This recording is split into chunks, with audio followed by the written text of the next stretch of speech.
Hello, everybody, and welcome back to the Realty Rundown from the Nic Wyse team. I am your host, Nic Wyse.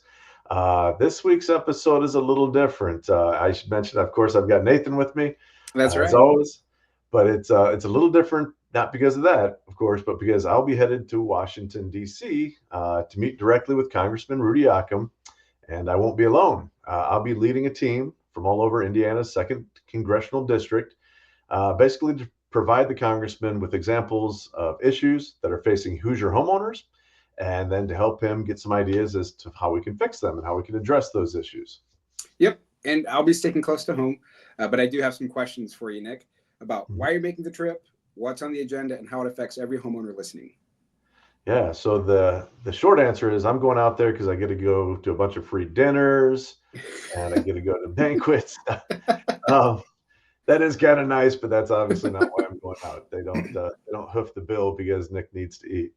Um, so yeah, we're basically going out to kind of focus on two important topics that have really been largely ignored and for way too Mhm. long. Number one would be the salt deduction.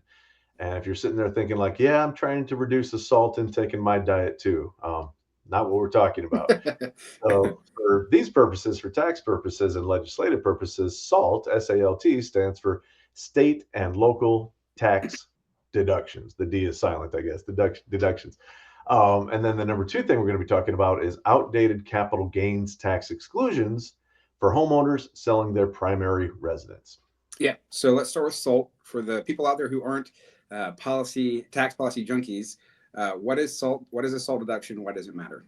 Yeah, so salt is delicious, as we all know, but SALT again stands for state and local taxes. And historically, it is a deduction. It's a device that homeowners could use to deduct the amounts that they pay in state and local taxes from their federal tax bill.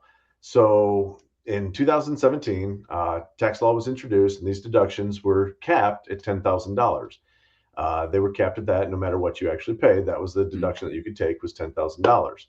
So now we think about that, in some places with high property taxes or high income taxes, which is even parts of Indiana, right? We technically have pretty low property taxes, but we do have income taxes in the states. Some states don't have any income tax, and they primarily focus on property taxes to raise Mhm. tax revenue for the state. Local municipalities have the same thing. So when you're paying your taxes on your property or when you're paying them for your income, you're not just paying the big bad, Bidens and Trumps and the federal government. You're paying a lot of local stuff too.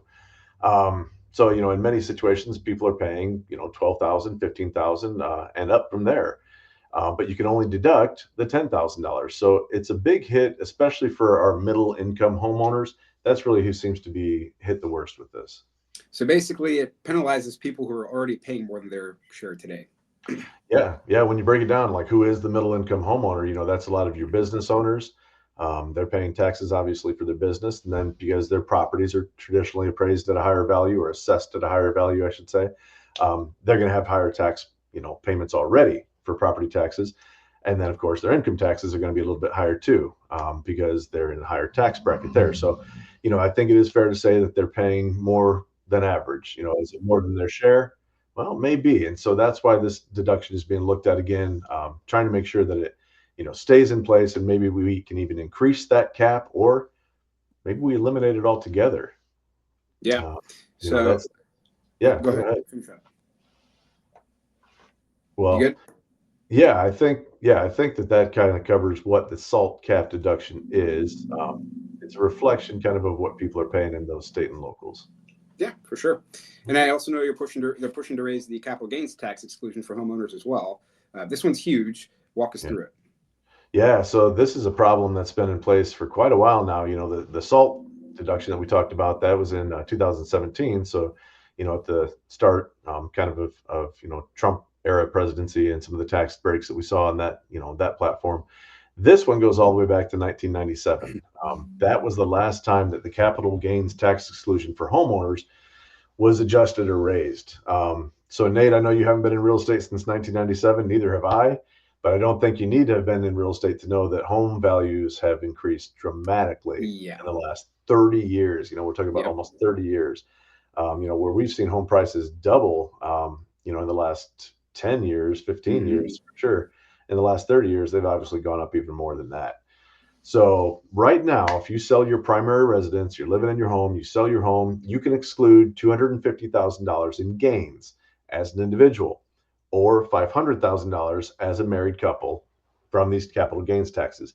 Now, again, these are gains. So this is not if you sell your home for $260,000, you've got to pay, taxes. It's gains. So it basically be if you paid $100,000 for a home and you're a single person and now you sell it for more than $350,000, that's your $250,000 gain.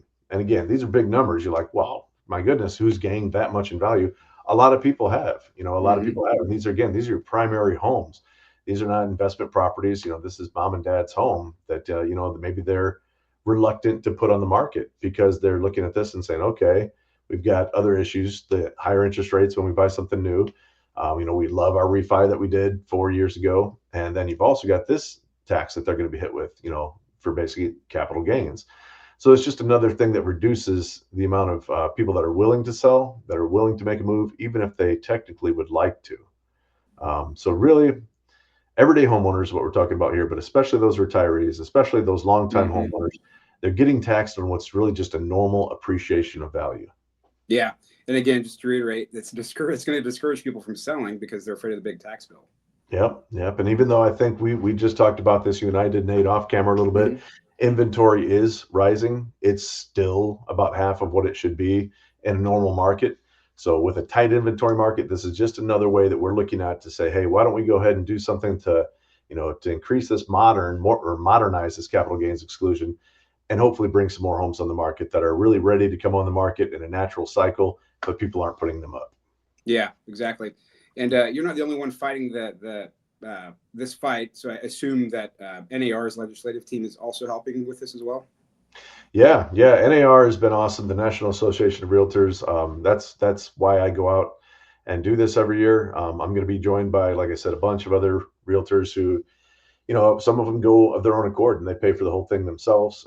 I do. I get a stipend, so it covers a percentage. It's a pretty good percentage of it. But then anything over that, I do pay for as well for myself. But I believe in it.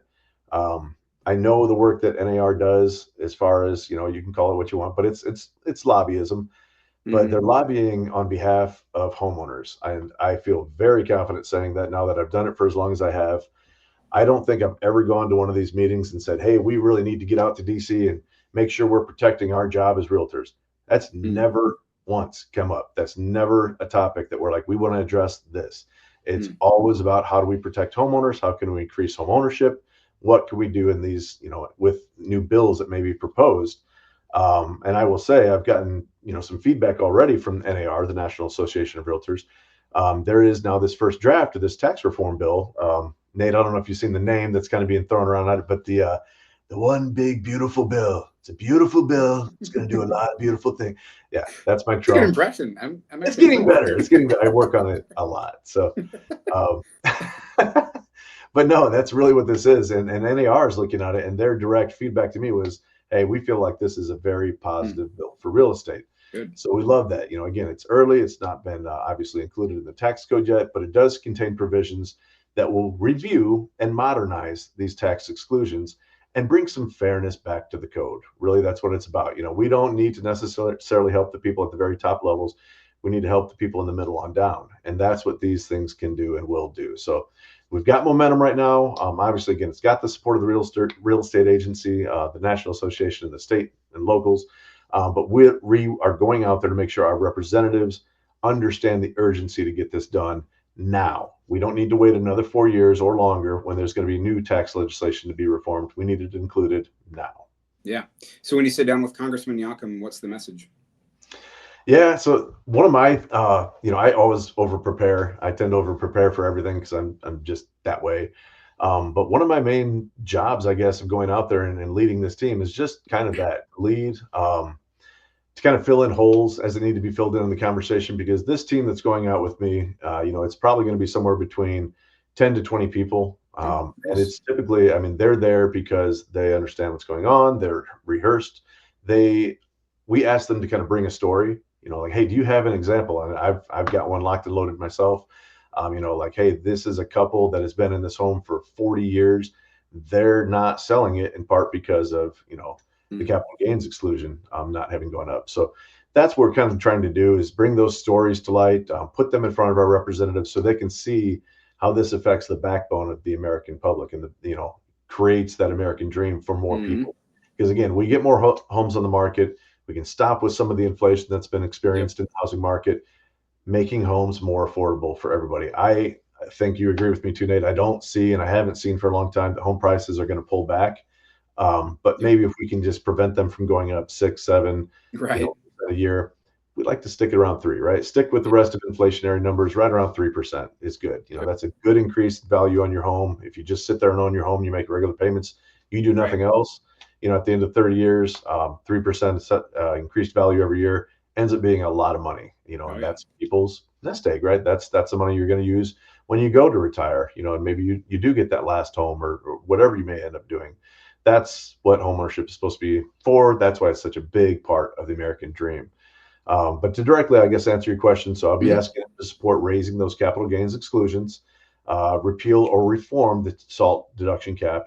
We need to make sure, if anything, it doesn't totally go away, Right. and maybe even raising that cap, or some folks would like to see it just pulled off altogether, and decrease the amount of federal taxes that we're paying.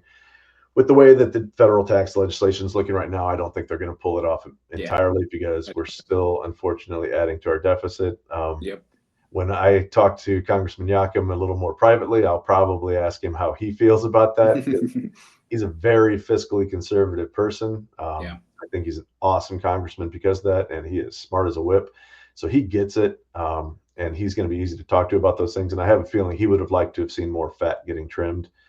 So we're not adding to the overall deficit that we have, and the Yep. debt that we have as a nation. But really, we're just going to talk about things that can change inventory, mobility for homeowners, and affordability.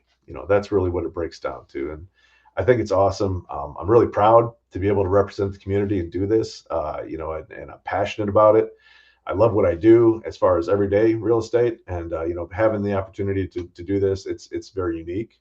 There's only so many people around the country that get to do this, so I think it's pretty cool. I take it very seriously. I'm out there to represent everybody that's listening to that, listening to this.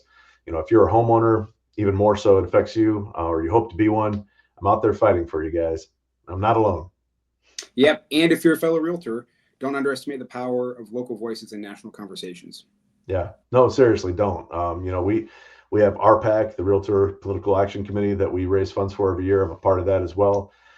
Again, until I kind of saw, how the sausage was being made, I didn't understand exactly how much your dollars can be used and can help. Now I know. Mm. And please, if you're not contributing to RPAC, do so. And if you are contributing, please ramp that up. If you're a real estate agent, and you don't understand why it's important, call me. I'll talk to you about this anytime.